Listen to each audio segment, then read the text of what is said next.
This week, around the British Columbia Football Conference. This week, we review the Vancouver Island Raiders. Following week 1 of the season and a 39-13 victory at Langley, a few people in the junior football world believe that this year's Raiders team didn't look as strong or cohesive as Raiders teams of the past.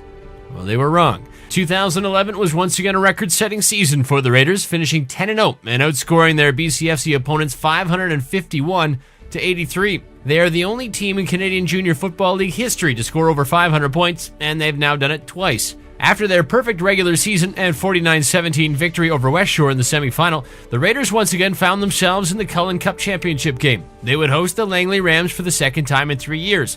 The Rams were in fact the last team to beat the Raiders at home some 6 years ago. History would not repeat itself in 2011 as the Raiders shut out the Rams 44-0, capturing their 6th straight Cullen Cup championship and punching their ticket to the national semifinal game where they would host the Saskatoon Hilltops. The last time the Raiders faced the Hilltops was the 2010 Canadian Bowl, in which the Prairie champions would prevail. Despite payback on their mind, the Raiders would fall short once again this season, losing 38-28 to the eventual Canadian Bowl champs. Regardless of how the season ended for the Raiders, 2011 was a memorable one for so many individual achievements. Quarterback Jordan Yance was once again the biggest threat on offense. He would pick up 2011 right where he left off after a 2010 season, which saw him named the top offensive player in the Canadian Junior Football League. This season, Yance tied a BCFC record with 35 touchdown passes after 145 completions and 2,725 yards. His 35 scores gives him 88 in his career, setting a new CJFL record. He also set a new BCFC career record with 7,485 yards of passing. This season, he was terrific on the ground as well, rushing 31 times for 171 yards and scored 5 majors. For the second consecutive season, Yance was named the conference's Outstanding Offensive Player of the Year.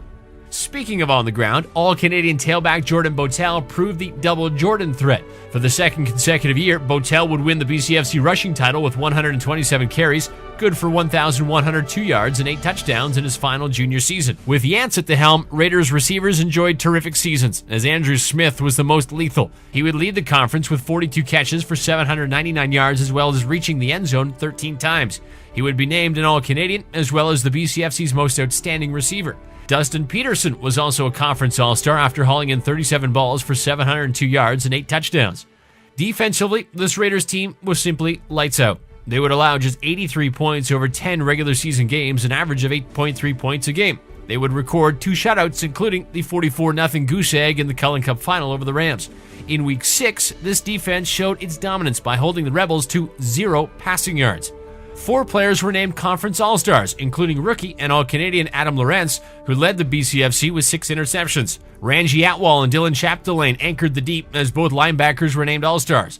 Atwal recorded 32 tackles while Chapdelaine recorded 28. The 2 players were responsible for 5 takeaways on a team that led that department with 48. The Raiders are certainly talented from top to bottom, starting with head coach Matt Snoop Locker. He would be named the BCFC Coach of the Year after the 10-0 record and 6th straight BCFC title. Snoop is one of only 2 coaches with over 70 career wins. With his 72nd this season, he sits 2nd all time. In 2012, the Raiders will look to continue their dominance over the BCFC and will battle to host their 3rd straight Canadian Bowl at Caledonia Park. With this season review of the Vancouver Island Raiders, I'm Ryan Waters.